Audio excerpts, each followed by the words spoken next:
what happens, what happens then, I just got this recording in progress note. There we go. But what happens then is that because people don't understand this disease, when your loved one develops Alzheimer's, friends that you had maybe for 20 or 30 years, because they don't know how to act, they don't know what to do, so they stay away. And so not only then does the caregiver experience all of these other emotions watching their loved one's memory disappear, but in addition to that, there's a feeling of being deserted, abandoned, and not because people intended it that way, but because they just don't know how to act or what to do. And so I contend then that if Alzheimer's is bad, ignorance of the disease is worse. When Elaine was diagnosed, going back when she was in her mid 60s, there was no cure for the disease, and the disease could not be prevented.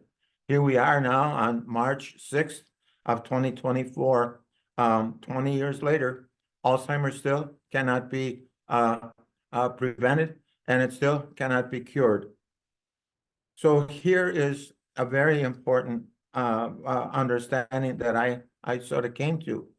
I realized after a lot of mistakes and some things that I did and should have done better, I realized that you can't fight this disease head on. There is no cure. And so what I began to understand then is that I cannot beat Alzheimer's, but I can establish an attainable goal. And that attainable goal is to help my loved one live her best life possible, and also to help me as a caregiver live my best life possible. So I wanted to share with caregivers, like for example, I just took a very arduous mountain trail, a lot of challenges and so forth. I made it. Now I'm sitting down at the beginning of the trail, and other people are coming along, and I'm said, before you go any further on your caregiving opportunity and journey, would you please sit down and visit with me just a little bit? You don't have to do what I say, but I would really want you to just learn a couple of things that I learned. One is to help our loved one live our best possible life. Well, how do we help our loved one live the best possible life? We do it by joining their world. I can remember when I would be walking with Elaine. Well, when the doctor diagnosed Elaine, they said Numenda and Aricept, and then socialization, and then walking, which is the best exercise for the brain, and then a glass of red wine every evening. And so Elaine got 3 weeks ahead with the glass of red wine every evening and 2 weeks behind in the walking. But when we would do our walking, she would say, oh, look at that beautiful bird. Come on, Elaine, we've got to get our walk in. Or look at the flower. Come on, Elaine, we have to. I could have experienced many more moments of joy by joining her world. And as long as I tried to keep her in my world, Elaine, it didn't happen on a Thursday, it happened on a Friday. Elaine, it wasn't the Smiths, it was the Joneses. Elaine, how many times must I tell you we're leaving at 10 o'clock? Elaine, why did you put the car keys in the dishwasher? Elaine, how many times must you add?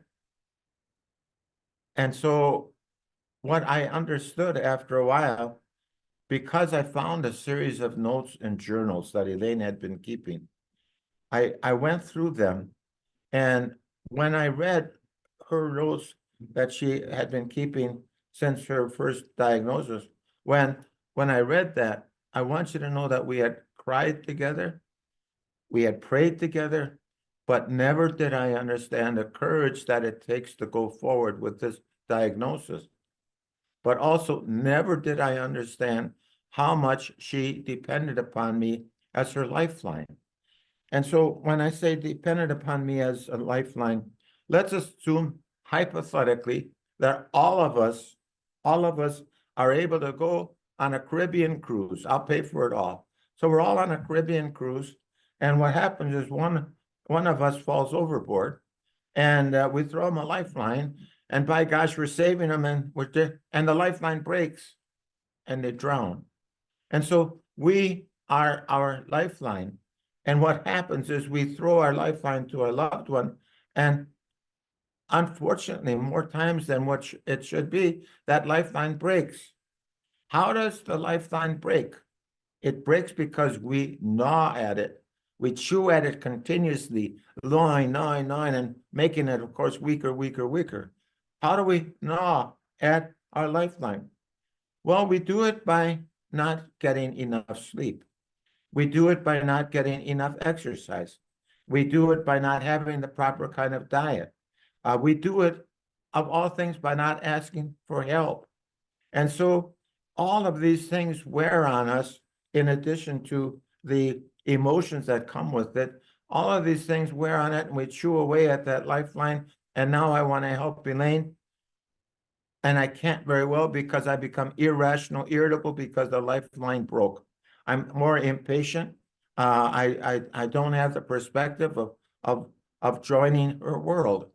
And so I would tell every person how important this respite care is. And also this is particularly for men, that we men understand that to ask for help is a matter of courage and intelligence. And it means you're not giving up. If we can assume hypothetically that we are surrounded by an enemy, and it looks absolutely hopeless, and so we're just going to sit there and let the enemy come and beat us up. Well, maybe what we'll do is go for help. That would be the thing to do to survive. And so we men have to understand that to ask for help is an intelligent, manly thing to do. And again, to ask for help is our helping our loved one and ourselves as caregivers live our best life possible. Now, how do we help our loved one live their best life possible? Well, Elaine asked me once, how are my parents? And I said, Elaine, I said, your parents are both dead. Well, the shock on her face when she realized she didn't say goodbye, much less attend the funeral, she was, well, I promised myself I would never put her through that again. So the next time she asked me, how are my parents? I said, Elaine, your mom likes working at church. Your dad likes his sports. Oh, they're doing well. Oh, she said, that makes me feel so happy. Well, that's therapeutic fibbing. Therapeutic fibbing. Now, two things about therapeutic fibbing. Number one is I tried therapeutic fibbing the first year of marriage, and it didn't work so good. The second point about therapeutic fibbing, and that is that not everyone believes this, but well, you can listen and see if you believe it. But you know, when Moses went up to Mount Sinai and he brought down the 10 Commandments, well, I was there and I just saw exactly what was happening. I saw those 10 Commandments written in Arabic and stone. But what I did was I looked on the other side of the stone, and what it said there was that therapeutic fibbing is okay. Therapeutic fibbing is encouraged. Therapeutic fibbing is good. And so our goal as a caregiver is to help our loved one live their best life possible. So it was getting along in years where finally my children had an intervention with me. And they said, Dad, if you don't take care of yourself, you're going to be dead before Mom, and we don't want to lose both parents. And so that weighed on me. And so now I go see my counselor. I did do counseling. I never thought I would need or do counseling, but it ended up being a lifesaver for me. So I see the counselor, and she can tell that I'm down. And she says, what's wrong? I said, I just cannot see putting Elaine into a nursing home. Well, she said, you're not putting Elaine anyplace. What you are doing is you are giving Elaine an opportunity to be who she is now. Can Marty Schreiber's 24/7 nursing home care take care of her? Absolutely not. I was sleeping by the door at night for fear she might go out. I was trying to take care of her. we go through that guilt feeling and depression when we see our loved one more gradually disappear, and no matter how hard we work, we can't stop it. And so what I began to understand then, when the counselor told me I was that I should be helping Elaine live her best life possible, what I found out was that I egotistically and arrogantly felt that this is my battle against Alzheimer's. Forget about Elaine. I had to show that I could take care of it. Well, that's a lot of baloney. The fact of the matter is I have a realizable goal, and that is to help my loved one live their best life possible. And so that ended up helping really just so much. And I know that it's difficult. I know that it's difficult to make the decision that someone should go into assisted living, memory care. But there again, the goal is to help our loved one live their best life possible. One of the other challenges, which is so difficult, and that is to let go of the person who once was, so we can embrace the person who now is. And again, as I said before, long as I tried to keep Elaine in my world, it was impossible. And it created further anxiety on her part, further frustration and disappointment. And so I just cannot stress enough the importance of joining their world. So it's 9:30 in the morning. Elaine says, I want a glass of wine. Well, you can have a glass of wine. That's not the answer. The answer is, do you want red wine or white wine? Do you want to have it in a tall glass or in a smaller glass? Should we invite you? Maybe through redirection, then we can deal with the issue of a glass of wine at 9:30 in the morning. And so hypothetically, maybe redirection doesn't work in this instance. Well, let's try and determine whether or not having a glass of wine at 9:30 in the morning is the worst thing in the world for someone who doesn't know if it's morning, noon, or night anyway, and it doesn't matter. And so I just think here, and I think about the challenges of caregiving, and I think about how we caregivers have to work to try and live our best life possible, not at the expense of our loved one, but we have to live our best life possible because there's children and there's grandchildren and there's friends and there's leadership and there's the way that you can show to help other people. And we need you. We need you above and beyond the wonderful work that you're doing, as a caregiver. I think what it would be good to do, I think what we may want to do is open it up for any questions that you might have. I want to thank you for the opportunity to be with you. And what I think I might do is read to you.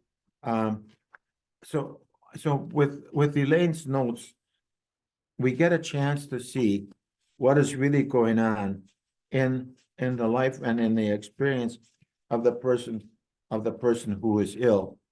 And when I read this, we're going to get a sense of what that all is like. So when Elaine was first diagnosed, she wrote a letter to what she called her dear loved ones.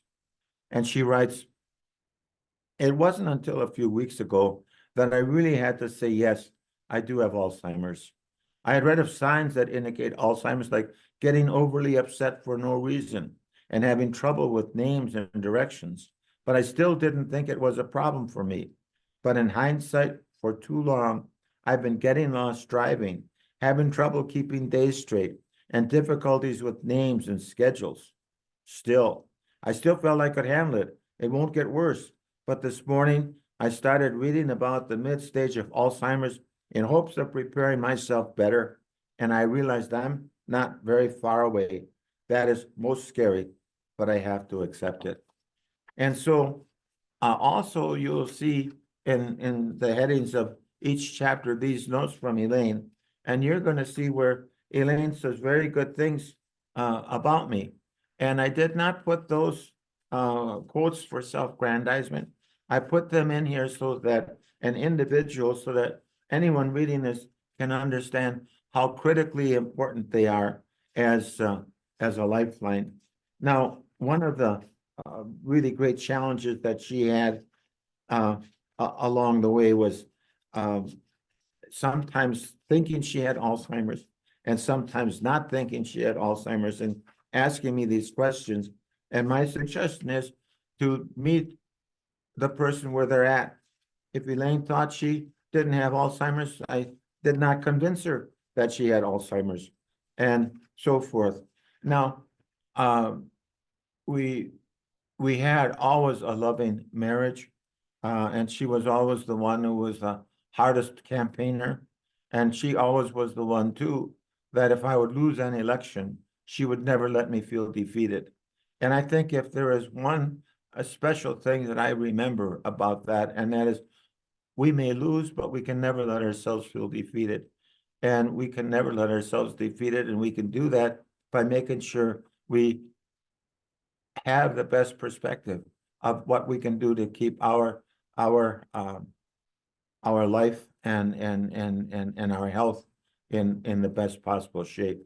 Now, so I said, she's talking about having Alzheimer's and she's losing her memory, but now she writes this here.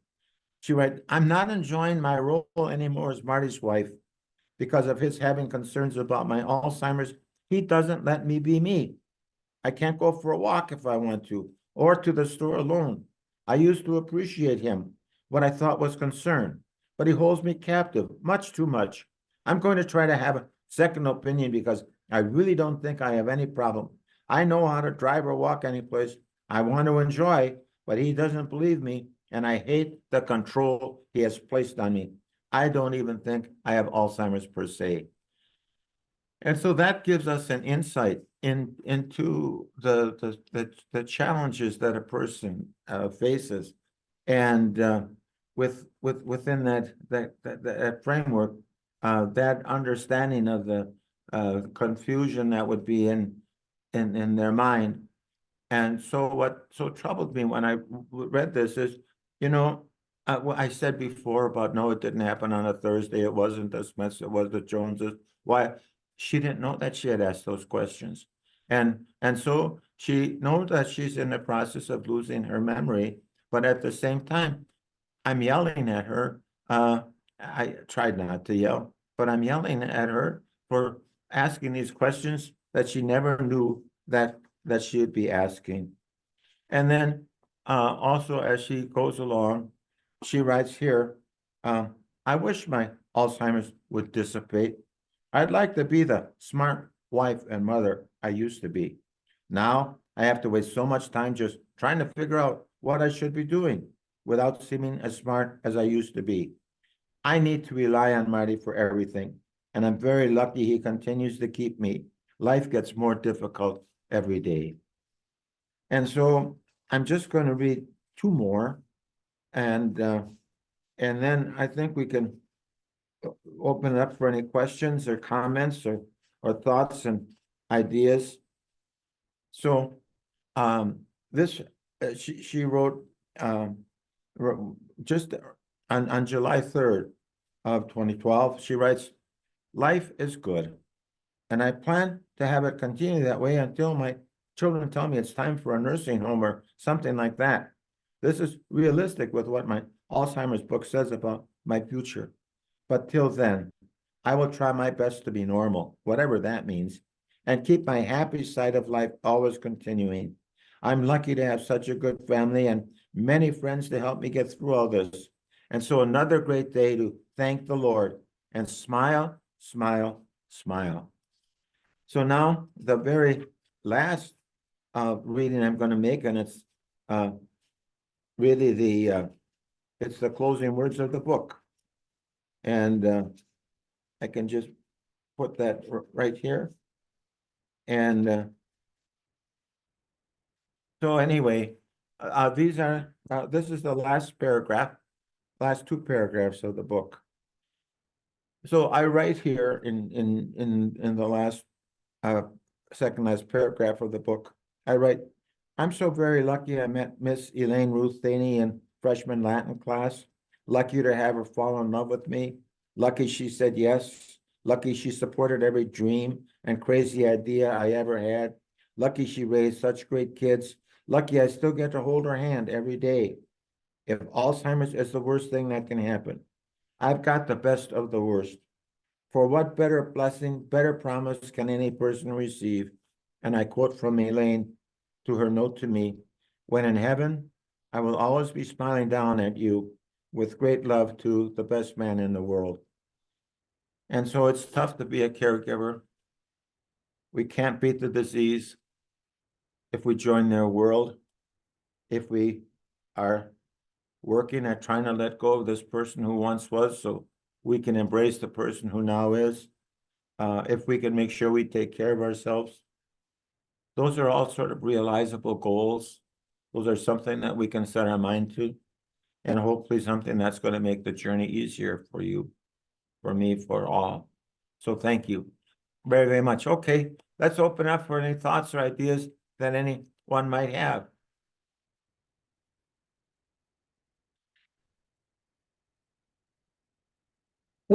Can you hear me? I can. Would you recommend that we allow our mother to read the book? She's 90 and probably stage 4-ish Alzheimer's.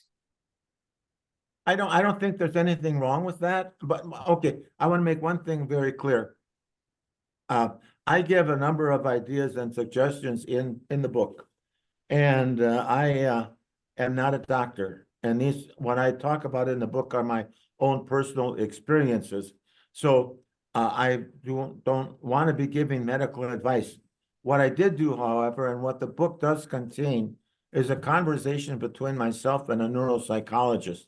And that neuropsychologist, in our discussion, just sort of confirms the things that I talk about in the book, so you can feel confident that there is some medical background to my own personal experiences as to how it went on. Now, should you offer the book? I don't think that there's anything wrong with it, but other people may have another viewpoint. But to say, hey, I've got this book, and I think it might be of interest to you, and if she wants to pick it up and read it, she can. And in a way, it could be comforting for her to know that someone else is reflecting the same feelings and experiences that she is feeling.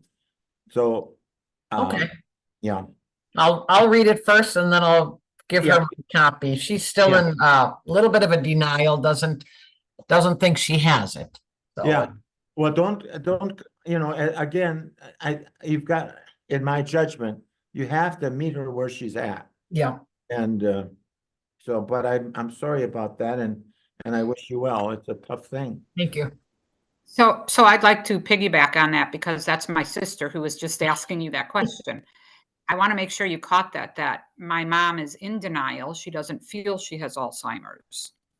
So I'm thinking that might not, and like we've told her she does, but she doesn't agree. So is that wise to read that book? Well, I think read the I book think it first. might make her angry. Well, I think read the book first, and then you can sort of be the judge of what you think she's going to react to. Yeah.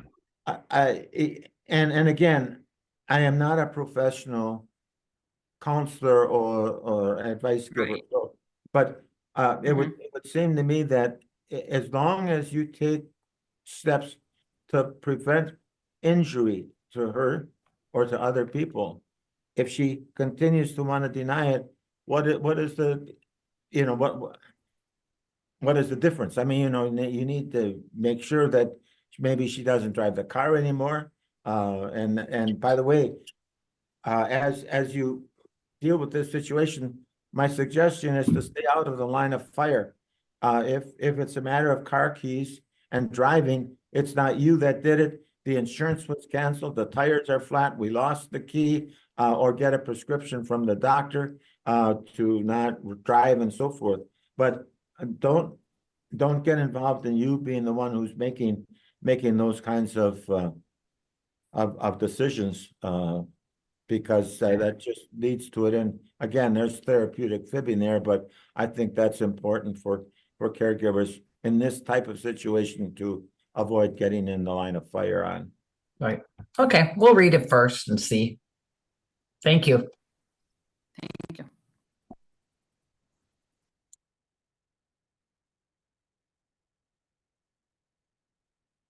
Hi, everyone. This is Rachel from RCAW. I want to remind you, we have 3 books left. So I put the link in the chat for Marty's book, My Two Elaines. And the first 30 people to fill out the form, just your first name, last name, and the address you'd like it mailed. We've already had 27 respondents. So there's 3 available, and we will mail them directly to your home. And the link is one of the first, I think we put it in the chat 2 or 3 times. So I didn't want to interrupt the questions. I just wanted to give a friendly reminder.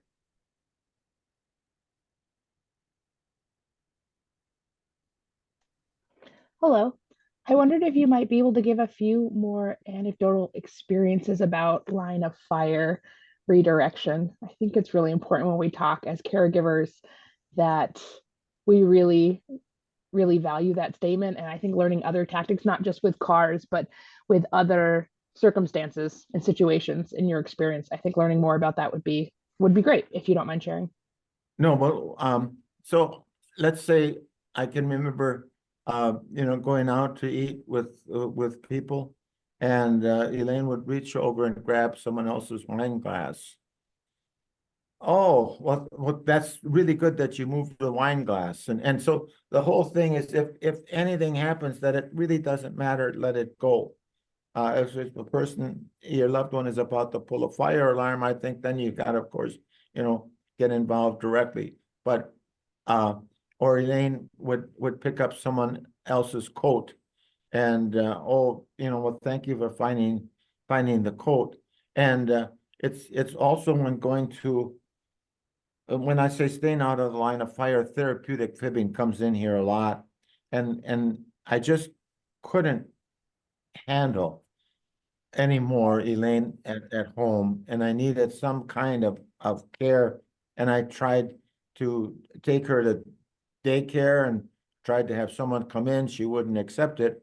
And then I thought, gosh, she likes to study. She likes college. I said, Elaine, how let's take some classes at school.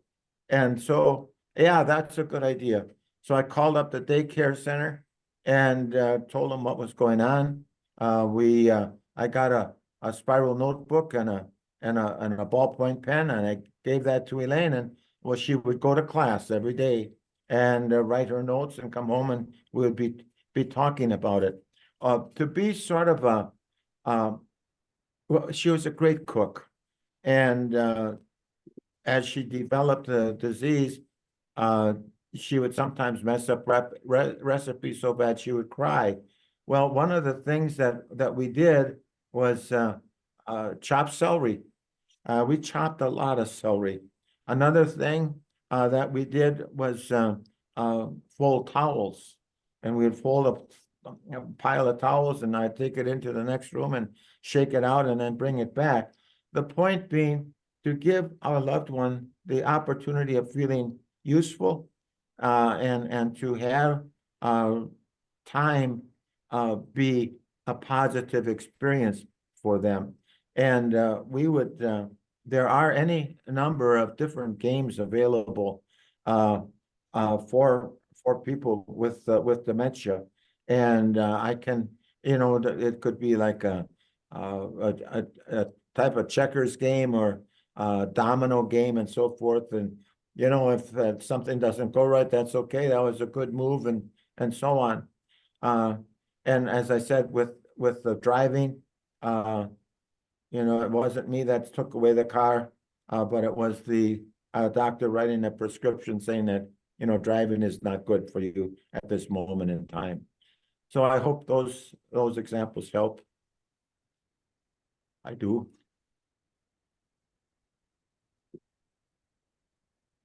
I would mention that a caregiver, I mentioned with the folding of the towels and the celery chopping, a caregiver, sometimes we have to be like a detective, and we have to try and figure out what does our loved one like to do the most.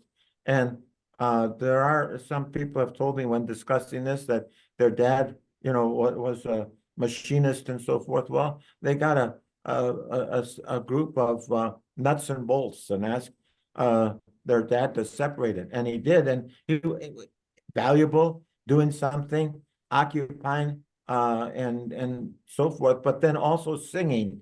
I can't tell you how important singing is, music, in either singing it together, listening to it. It just is a marvelous kind of mentally soothing experience. We sang a lot of Patsy Cline, a lot of Patsy Cline.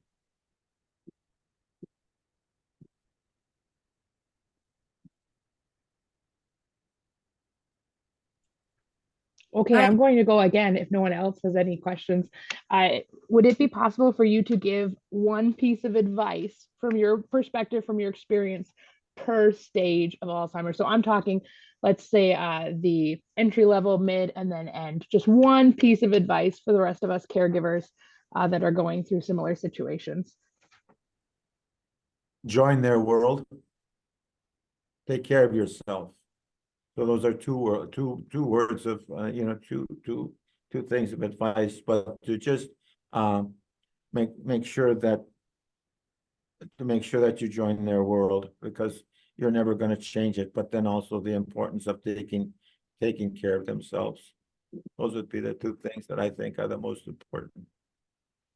And maybe the third thing, to understand that if Alzheimer's is bad, ignorance of the disease is worse, and to try and find out a little bit more. And maybe the fourth thing is to make sure you understand you can't do it alone, that it's of courage and intelligence to ask for help. So I give you 4 for the price of 1. I love it. Thank you so much.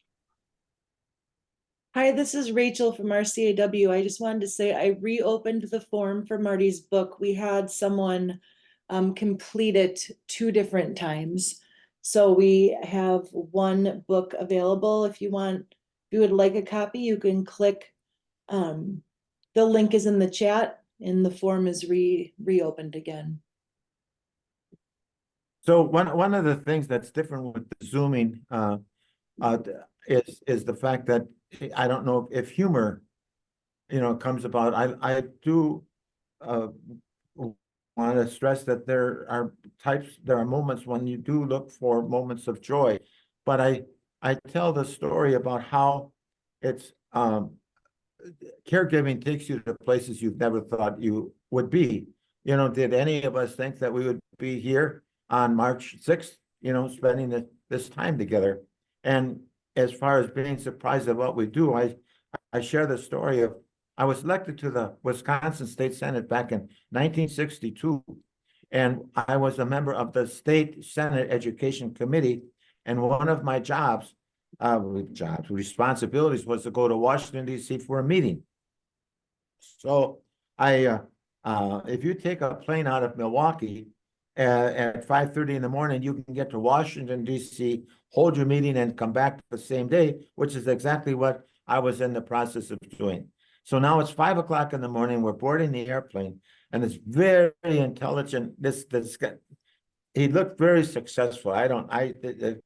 Tailor-made suit, and one of these tie bars that you can remember if you're old enough, and then he at a shake case, it had to be, I don't know, a couple $100 at the time and so forth. But anyway, so as he gets on the airplane, he said to the flight attendant, "Does this airplane stop in Detroit?" She says, "Yes, sir. What happens is we land in Detroit, people get off the airplane, people get on the airplane, and then we go on to Washington, D.C.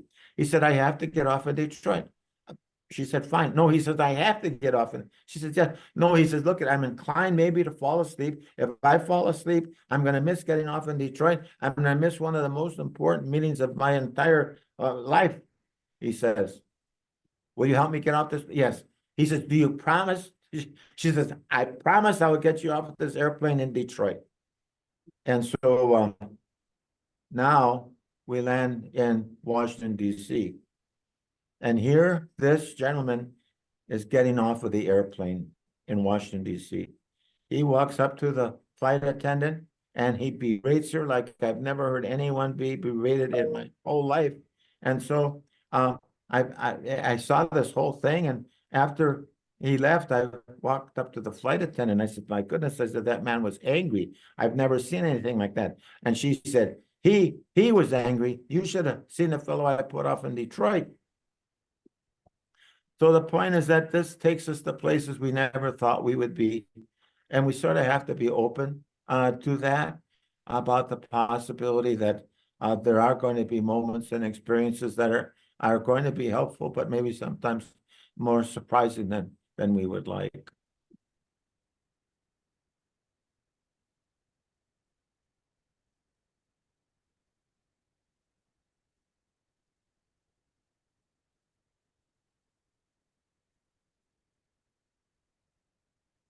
Are there Or if you any? think I'm gonna tell another, I was gonna say, if you think I'm gonna tell another dumb story, don't encourage me. Go for it.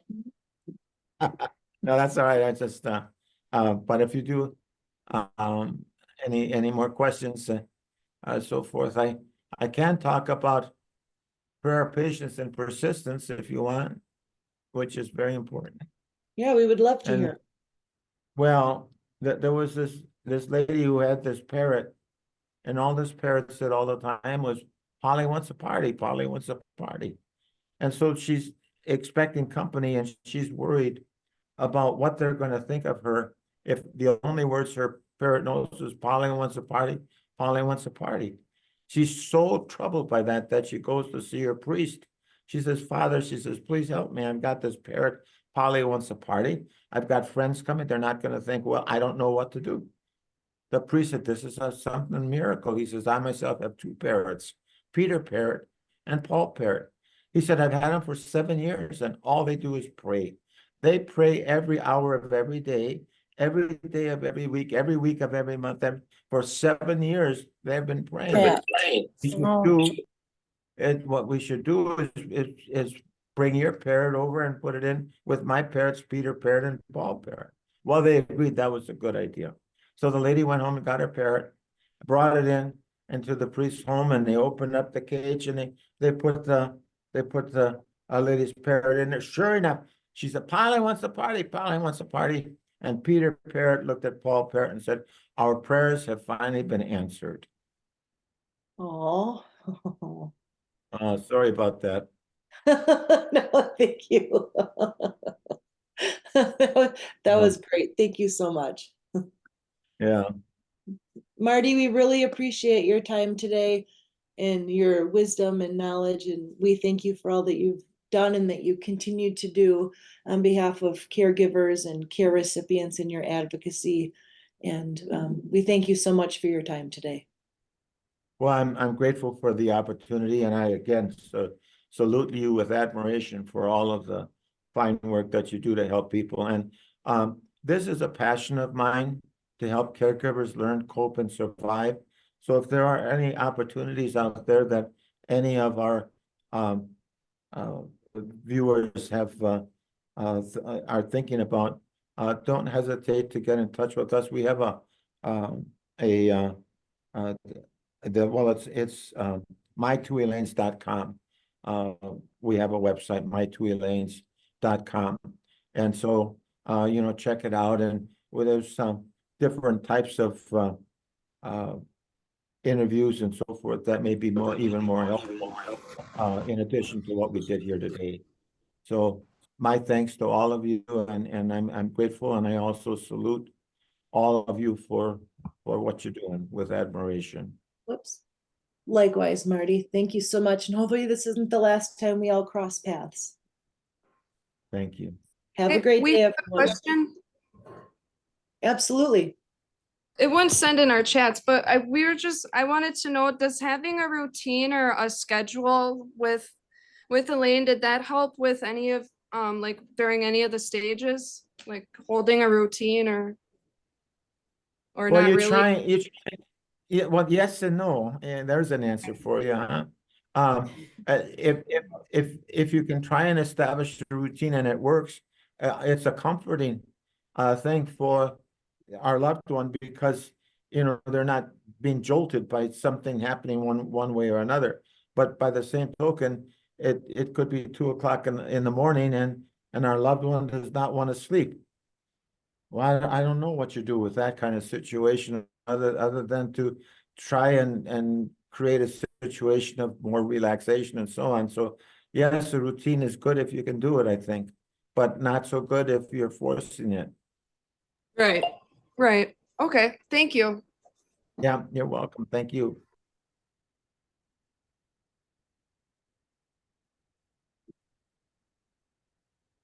Any other questions or comments? All right, thank you, everyone, and we will have this webinar recorded and on our website, and take care, Mr. Schreiber. Thank you so Yep. much for your time. Yeah, Marty is fine. Thank you. Be well and Thank be you, safe. Marty. Take care. Okay. Thank Bye. you. Thank you. Bye. Thank Make you. sure- Can you imagine how proud his family and his wife is?